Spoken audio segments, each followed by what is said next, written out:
नाज़रीन अवामी न्यूज़ में खबरें सिलसिलो जारी है। इन वक्त के सनझोरे में खबर ॾींदालो। सनझोरे में सवेन उस्ताद मुतालबन जी मञता लाइ रोडन ते निकरी आया छिती नारेबाज़ी ऐं एहतिजाजी हंगामी प्रेस कॉन्फ्रेंस कई वई।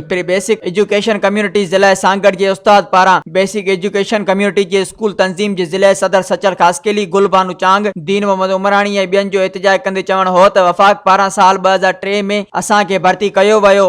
असांजो माहवार पगार 8,000 मुक़ररु कई वई जेका अञा ताईं वधाई नाहे वई। तालीम जे वफ़ाकी वज़ीर शफ़क़त महमूद असां पारां मुतालबन जी मञता लाइ हयल धरणे जो वाइदो कयो जंहिं तहत असांखे वफ़ाकी सरकार बिना नोटिफिकेशन जी ज़बानी फरमान जारी कंदे असांखे सिंध हुकूमत जी मातहत हलंदड़ सरकारी स्कूलनि में ड्यूटी करण जो हुकुम कयो आहे ऐं का बि वाज़े पॉलिसी जोड़ी वई आहे न वरी असांखे पको कयो वियो आहे। असीं हुकूमत ऐं वस वारनि खां मुतालबो करियूं था त असांखे रेगुलर कयो वञे ऐं असांजे स्कूलनि लाइ सुपरवाइज़र रखिया वञनि, फर्नीचर मुहैया कयो वञे। असीं वज़ीर आज़म पाकिस्तान इमरान खान खां मुतालबो कयूं था त अवां डी चौक में धरणो दौरान असां सां वाइदो कयो हो त अवां खे मुस्तक़बिल पको कयो वेंदो पर अवां जो वाइदो वफ़ा नाहे थियो। तंहिं करे महिरबानी करे असांखे पको करे असांजा मुतालबा मंज़ूर कया वञनि। सरकारी तौर असांखे सरकारी उस्ताद जो आर्डर जारी कयो वञे। हिननि चिता ॾिनो त असांजा मुतालबा न मञिया विया त एहतिजाज जी तहरीक जो दायरो वसी कयो वेंदो।